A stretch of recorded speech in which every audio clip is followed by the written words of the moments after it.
बढ़ते हैं आगे और बात करेंगे छत्तीसगढ़ की, जहां नक्सलियों के खिलाफ चल रही सख्त कार्रवाई ने उन्हें कमजोर कर दिया है।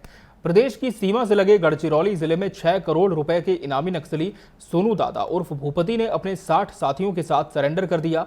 ये आत्मसमर्पण नक्सल संगठन के लिए बड़ा झटका माना जा रहा है। लगातार संगठन में फूट और नेतृत्व के ढहने से नक्सली अब अकेले पड़ गए हैं। इस बड़े आत्मसमर्पण के बाद और कई नक्सलियों के समर्पण की संभावना जताई जा रही है। देखिए ये रिपोर्ट।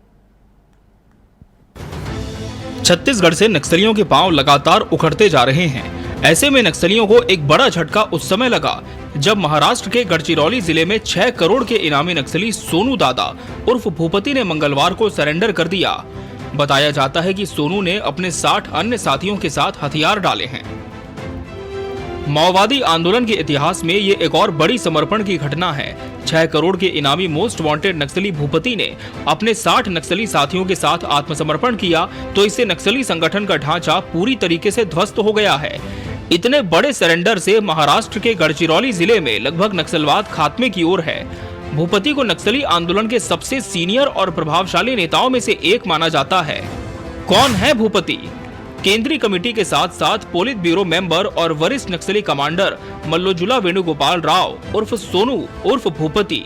उसके ऊपर छत्तीसगढ़, महाराष्ट्र, तेलंगाना, उड़ीसा और आंध्र प्रदेश में कई बड़े हमलों और साजिशों में शामिल होने के आरोप हैं। नक्सली पोलित ब्यूरो मेंबर सोनू दादा उर्फ भूपति ने सरकार के समक्ष हथियार समेत आत्मसमर्पण करने की बात कही थी। सोनू दादा के बयान के बाद नक्सलियों में आपसी दो फाड़ भी देखी गई थी। लगातार संगठन में चल रही दो फाड़ के चलते सोनू दादा अकेले हो गए। उसने अपने दुख को साझा करते हुए कुछ दिन पहले समर्पण करने की बात कही थी। सोनू के आत्मसमर्पण के बाद अब कई और नक्सलियों के आत्मसमर्पण की संभावना जताई जा रही है। अब देखिए, तो पूरा देश को मालूम है कि नक्सलवाद के साथ हमारे जवान मजबूती के साथ लड़ाई लड़ रहे हैं और लगातार सफलता भी मिल रही है। और जो संकल्प है हमारे देश के प्रधानमंत्री जी का, माननीय गृह मंत्री जी का, कि आने वाला साल 31 मार्च 2026 तक पूरे देश से नक्सलवाद को समाप्त करना है।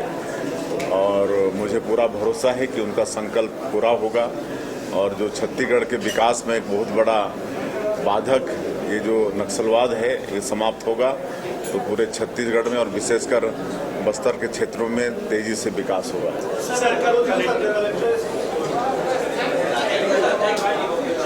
इधर एक और जहां नक्सली आंदोलन टूटने की कगार पर है, नक्सली खौफ में आत्मसमर्पण कर रहे हैं। नक्सलियों में समर्पण को लेकर मतभेद भी हैं। इस बीच नक्सलियों की बौखलाहट भी देखने को मिल रही है।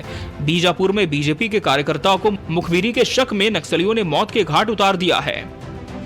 जहाँ साल भर पहले एक पोलित ब्यूरो मेंबर महिला ने गढ़चिरौली में समर्पण किया था, वहीं पर उसके पति ने, वह भी पोलित ब्यूरो मेंबर है, उसने भी आज मुख्यधारा को अपनाया है। हमारे बस्तर में भी बहुत सारी गतिविधियां चल रही हैं। आने वाले समय में जो मुख्यधारा में है उनका स्वागत होगा, उनके लिए पूरी व्यवस्थाएं खड़ी की जाएंगी और जो इस तरह की घटनाएं कर रहे हैं उनसे हमारे आर्म्ड फोर्सेस के जवान निपटने के लिए बिल्कुल सक्षम है और निपटाएंगे। नियत समय में सशस्त्र नक्सलिज्म छत्तीसगढ़ से समाप्त होगा। नक्सलियों की कमर टूट रही है, बड़े लीडर्स ढेर हो रहे हैं और आत्मसमर्पण के लिए नक्सलियों की तादाद बढ़ती जा रही है। इस बीच इस मामले में सियासत जारी है। भाजपा जहां अपनी पीठ थपथपा रही है, वहीं कांग्रेस को इस समर्पण पर भी शंका है। सरेंडर कैसे करते हो आपको भी पता है और पिछले 15 साल से सरेंडर ये लोग कैसे करते थे वो मीडिया को भी पता है, बस्तर की जनता पता है, सबको पता है। और अभी जो 100 नक्सली या कितने नक्सली तो सरेंडर कराए ना, वो तो एक एक महीना पहले से सरेंडर किए हुए थे थानों में। और हमें ये भी पता है कि एक वो गाड़ी का पंचर बनाने वाला, उसको भी सरेंडर कराने की तैयारी में थे। मतलब सोच सकते सरेंडर किस तरह से हो रहा है। हमने तो कहा भाई सरेंडर करने वाले नक्सलियों का पूरा डिटेल तो दे दीजिए आप कि उन सरेंडर करने से पहले क्या थे वो। अभी डिटेल तो दे नहीं पा रहे आप। सरेंडर की कार्यवाही नियम और प्रक्रिया के अनुरूप हो रही है। जिस तरीके से लगातार इनामी नक्सली, बड़े बड़े नक्सली सरेंडर हो रहे हैं, न्यूट्रलाइज हो रहे हैं, निश्चित रूप से बस्तर तय सीमा में नक्सल मुक्त होगा।